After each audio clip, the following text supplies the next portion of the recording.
With Sonic X Shadow Generations release nearing closer, I thought it would be fun to go through Sonic's catalog and find a terrible Sonic game to play. I know, as cliche as that is. But I think by now, everyone has played a terrible Sonic game on this site.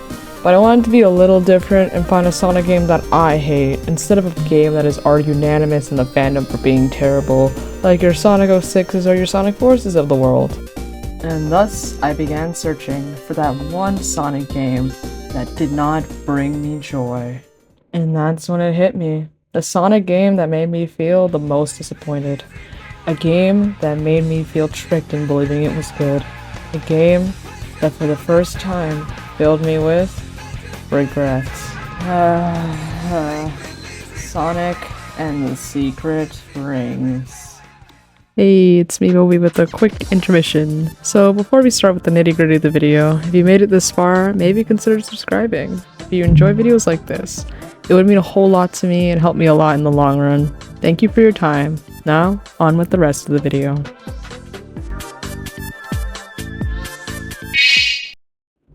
Alrighty, I think it's best we get into what this game is before we get into the actual game itself, to know what exactly it is we're dealing with here. For those not aware of this game's existence, and to the people who just want to know more about this game for some reason, Sonic and the Secret Rings is a 2007 Sonic game released for the Wii and the first entry of the Storybook series.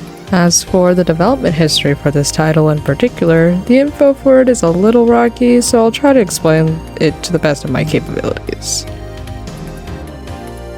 So at first, Sega was planning on making a Sonic 06 port for the Wii, with development in the works alongside the other 06 versions. But further along with the Wii version's production, it was starting to become much more time-inducing and more difficult than they originally thought. And they wanted this game to be out around the time of the Wii's launch, so they ended up just scrapping the idea of 06 on the Wii for good.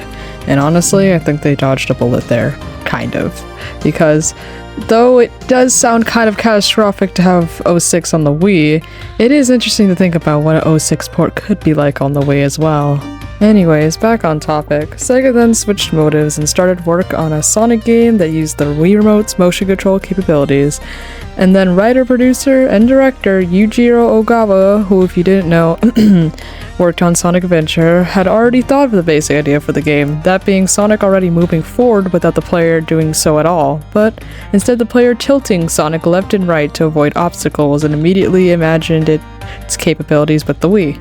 And around this time in development, the Wii was still being called the Nintendo Revolution, so in Ogawa's words, they wanted to revolutionize Sonic and do something that people haven't seen in previous Sonic titles. And that's when it was later decided that this idea could be pushed even further, with the game being taken place in the Arabian Nights, a compilation of Middle Eastern tales, which obviously also inspired the use of Sonic characters as figures from that story. And with the team being pretty excited for this concept, with the storyboard director even saying that this Sonic game might be the one that puts Sonic in a whole new light, and that Sonic could reach the top of the charts once more, which is a pretty big statement to claim.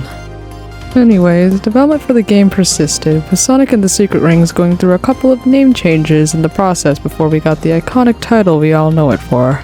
With the first one being Sonic Wildfire, which this name stuck the longest, with it actually being featured in the E3 tech demo for the game back in 2006.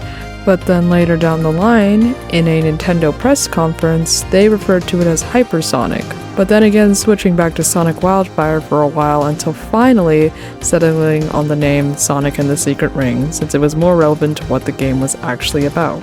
The game then finally released on February 20th, 2007 to pretty fair and decent reviews, with most saying it was a step up from 06, but with the controls being a hit or miss for people. Phew. That was about all the history I could find surrounding the development for this game. Not much, but still interesting nonetheless. But now, I believe it's best to talk about my own history with this game next.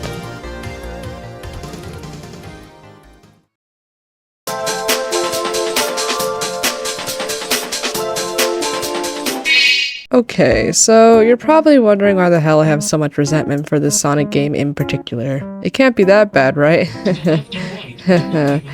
Right? Okay, time for some well-needed context for this hatred. This all began all the way back in 2019. I was in my local thrift store at the time, scrounging through the select Wii games they had in stock.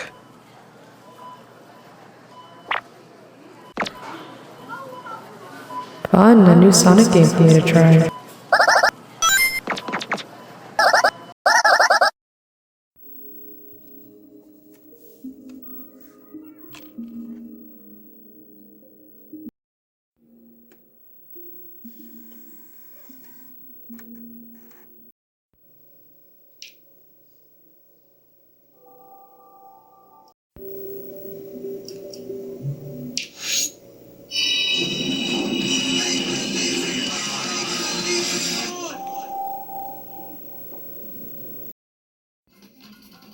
Oh, okay. Sideways controls isn't so bad.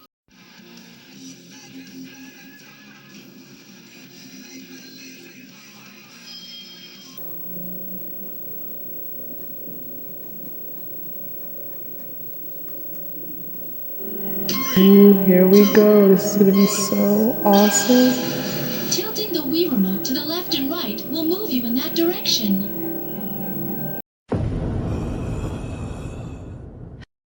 Wait, what?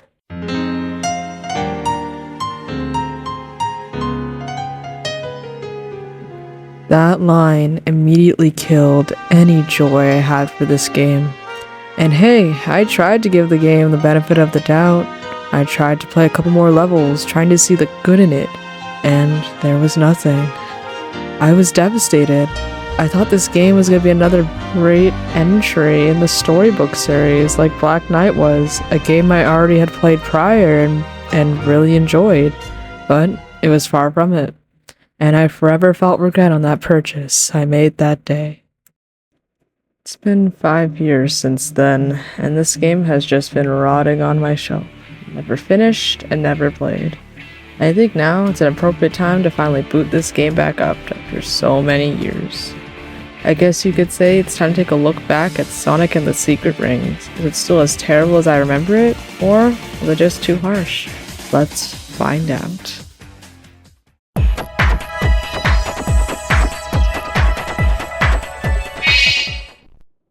We are greeted with Sonic, asleep in his house, I'm assuming, but swiftly broken out of that sleep by a very ominous voice coming from an equally as odd giant ring on the table. As things couldn't get any weirder, a genie pops out of the ring. This genie then reveals to us that her name is Shara, who is the genie of the ring. She then proceeds to tell us that her world, the Arabian Nights, is slowly vanishing by an evil spirit named Eraser Jinn, who seems to be using the book to elevate his evil powers, and if the book should cease to exist, he will take his tirade to Sonic's world. Sonic, being the understanding and caring person he is, then says this in response. That definitely sounds like trouble, but what do you want me to do? But Shara persists, pleading with him that only Sonic will be able to do it. Sonic's mood immediately shifts after this, with the idea of being able to kick Jinn's ass being so fun, so he gladly accepts. But Sonic then realizes how the hell is he going to fight him if he's in a book? Shara then reminds him that she is a genie, so she can easily grant him access into the world of the Arabian Nights. And without hesitation, they immediately fly into the book, starting our wonderful journey into the Arabian Nights. I'm thrown into the tutorial of Child Me's nightmares, and immediately finish it with ease. But then, I had another tutorial, and another tutorial, and another, and another, and another one, with the same basic thing as the last. It really doesn't help my frustration at all that I needed to do these dumb things in order to actually get to the next area. Like, these were so mindlessly boring to get through. But thank God, after the 8th one, I was finally free from that suffering. And finally got the next area, Sand Oasis. But before that, we actually get our antagonist revealed. And I'm not gonna lie to you, his voice was not what I was expecting at all.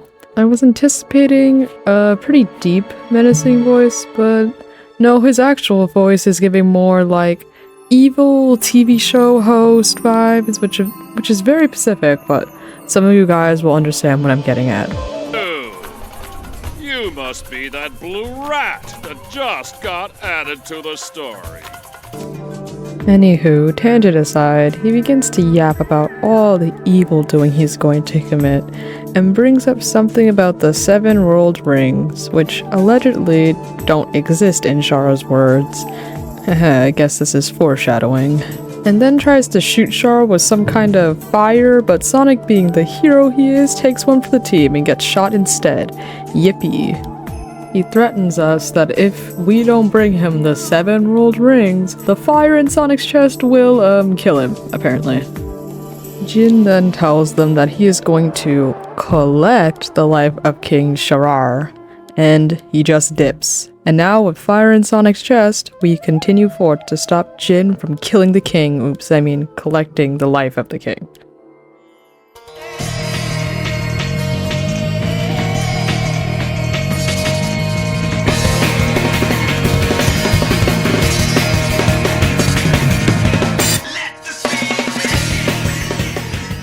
Sand Oasis is our very first proper stage, and on first impressions, it's actually pretty alright. Especially the music, it goes insanely hard. And the level itself, while I wish the controls again were more engaging, it wasn't all that bad. Easy if I'm being honest, making sense for the first stage and all. So Sand Oasis for me gets an overall 7 out of 10 on the enjoyment scale. But the missions for it, nah, they can rot in hell. Some of these little mistakes are not even my fault, but the game's fault. Like, holy hell, some of these are just plain unfair. I'm looking at you, dumb genie pot mission and the don't die one. I wish I wouldn't have to suffer with more of them, but it only gets worse from here. Rant aside, we make it to the palace, which seems vacant until King Shara breaks out of a pot, in which he was hiding in. Sonic, upon seeing him, is very confrontational with him due to his appearance looking strikingly similar to Eggman. Shara reassures Sonic that he is actually the king and not who Sonic thinks he is. She then asks the king where all his guards are, and Shara tells them that when they were attacked, everyone went away except for him since he was hiding in a pot. But before we can get any more info out of him, he immediately gets souped up by a dinosaur somehow. We also end up meeting Tails, aka Alibaba, in this, being attacked by genie monsters. But honestly, the rest of this cutscene doesn't have too much of note besides meeting Alibaba himself and Sonic insisting that he is Tails. We then follow this up with our introduction to our very first boss, who looks like he can be my sleep paralysis demon. Sonic asks if Shara can do anything to the monster, but unfortunately she can't do anything about it since it's under Razor Jin's control. Sonic then gives Shara a pep talk that sounds like something he said to Elise in Sonic 06, and into the boss fight I go.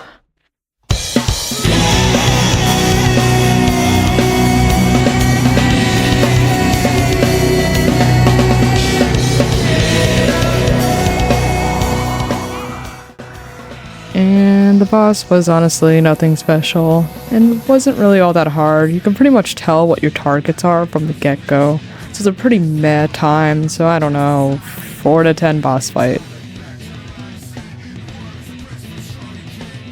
And right after finishing it, we get our first world ring, which confirms that yes, they really do exist.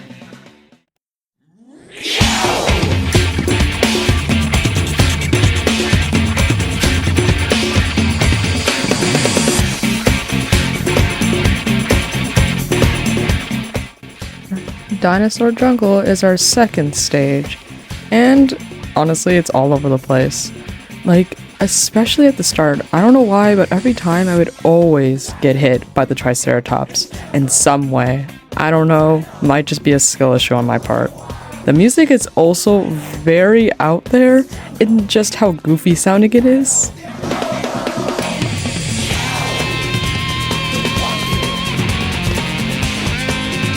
And there's also this one part in the level where there is like a giant T-Rex, and for some reason the audio quality just went out the window and sounded like this.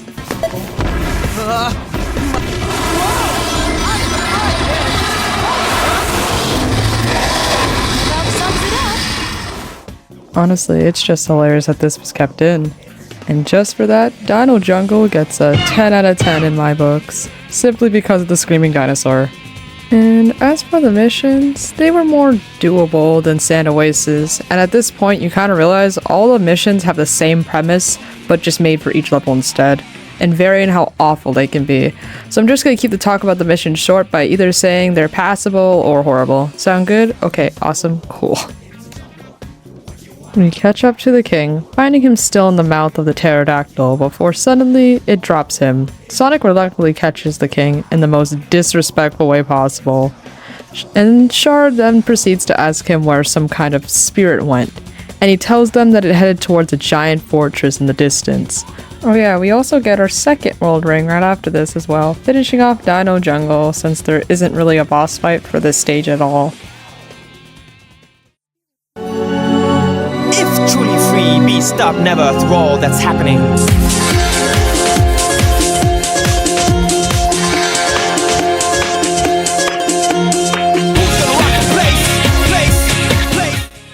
Our third stage is Evil Foundry, and well, honestly, this stage was pretty annoying to get through. Not nearly as bad as the other stages ahead, but still pretty eh.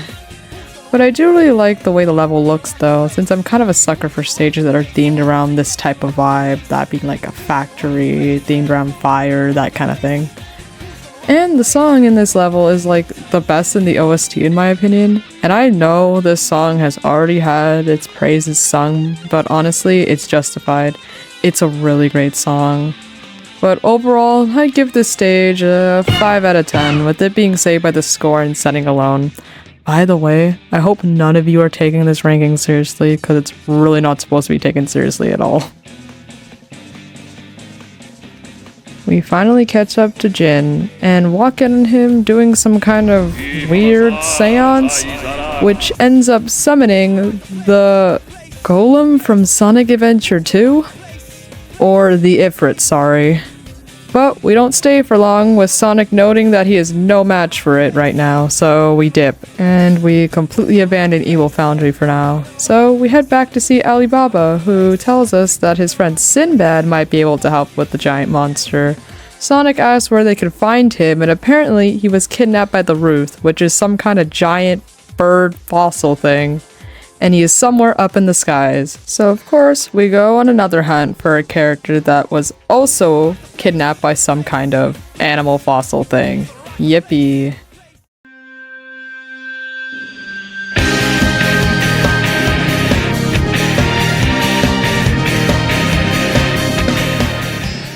Levitated Ruin is our fourth stage, and it sucks.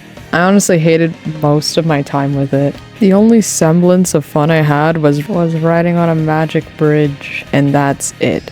The music unfortunately doesn't carry this time either, with it being just pretty okay at best. And level vibes also just being a mixed bag as well, especially constantly being pushed back by wind gusts. And the missions are just fucking terrible. I wanted to rip my hair out doing all of them. So overall, this stage is like a 2 out of 10. Definitely not a stage I want to play again. We make it to Sinbad, though with Sonic of course mistaking him for Knuckles. At this point, I thought he would get that none of these guys are who he thinks they are, but whatever. Sinbad introduces himself to us, and Shara asks if he can give us some of his worldly wisdom. But Sinbad states that they honestly should be saving him, which yeah, fair, he is stuck in a cage. But Sonic upon hearing this tries to convince her to just leave him there, which, like, what the hell, Sonic?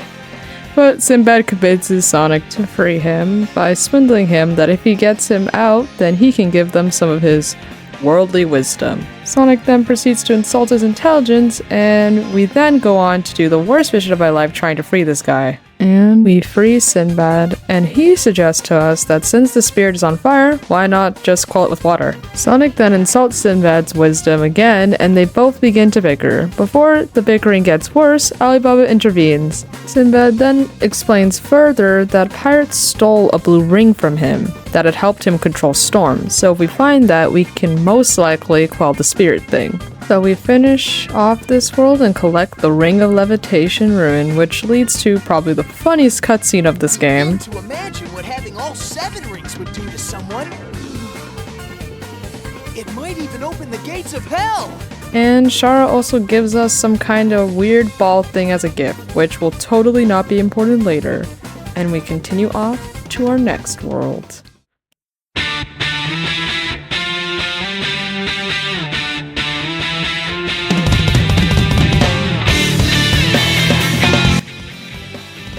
Pirate Storm is our 5th stage, and this is definitely better than the last two, especially with the setting being a pirate ship and such. And the riding the cannon bit was also pretty sick, along with the music being a vibe through and through. I think my only problems with it are the overwater bits, since trying to keep Sonic still and on like tiny little boxes can become quite a challenge if Sonic keeps moving forward, which kind of makes the missions also 10 times worse because of that. But as a whole, this stage gets the same rating as Sand Oasis, which is a 7 out of 10. Our next scene gives us a wonderful view of a genuinely demonic transformation to whatever the hell this thing is supposed to be. And immediately we get thrown into, you guessed it, another boss fight.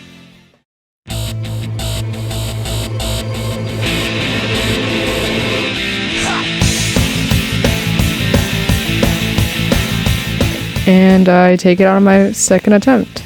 It's insanely easy, dare I say easier than the first boss. To be honest, all you do is aim for the 3 spikes on his head and boom, boss defeated.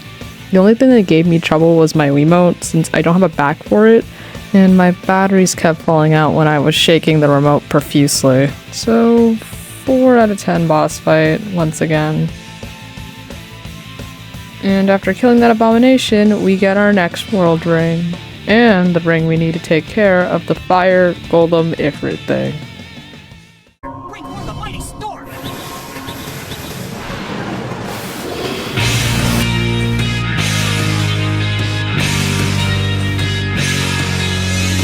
That's how it started! It could not do! We're back at Evil Foundry to duke it out with the Ifrit. Nah, screw this. I'm just going to call it the golem to ease my sanity. Anyways, this boss was actually a good challenge. Pretty easy to understand, but can pose a decent threat. With having to evade bombs and the golem shooting at you and such can serve up a decent challenge. With these controls at least. And it took me actually a few tries to do it, unlike the last two. The boss is also eerily similar to another boss fight I know. But we finally finished the golem, ending its reign on Evil Foundry. And after defeating the golem, it drops us a gift, with that gift being a bomb. So Sonic and Shara both immediately panic and need to get this thing outside quick before it destroys the foundry. And cue the mission that associates with this, and hooray, we made it outside. With Sonic quickly punting the bomb away, it then explodes into, shockingly, our next ring. What a totally unforeseen turn of events. Interesting to note, at this point the rings invoke different emotions when Sonic harnesses their energy, with this ring giving him the feeling of rage. Wow, that's exactly how I feel about this whole entire game. But for more answers on the rings themselves, Shara suggests we go see King Solomon.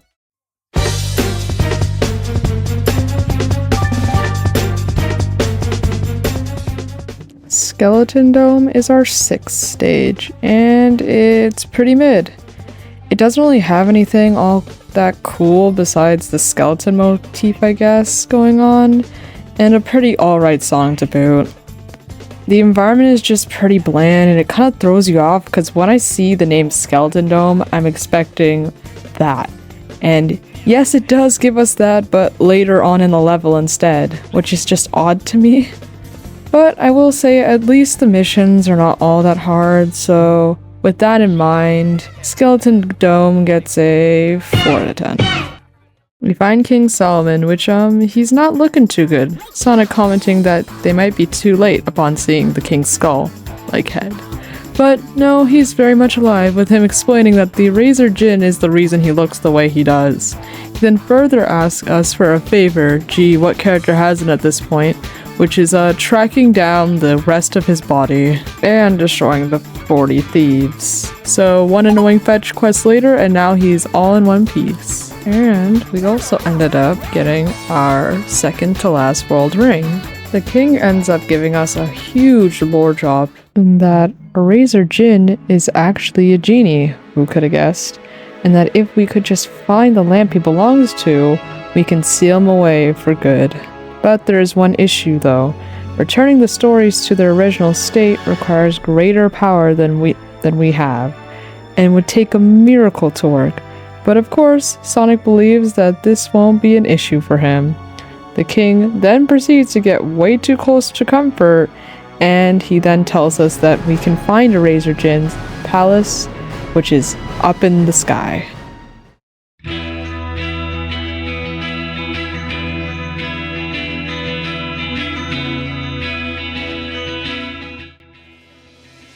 Sky Palace is our final stage of this game, and I honestly couldn't be happier that this game is almost over. Anywho, it's a pretty sick stage setting-wise, but pretty okay gameplay-wise. I really like the flying carpet bit and the hourglass sections of this stage, but the stupid wall mounting parts kinda sorted a bit. But this stage is also backed up by a pretty depressing vocal score that sounds like something I would listen to in the 8th grade. And the palace setting is probably one of my favorites since it's just the most unique we've had besides Dino Jungle, and with the missions being the most frustrating part of this level. So I would give Sky Palace a 8 out of 10. At last, we finally find Eraser Jin, and another boss fight ensues.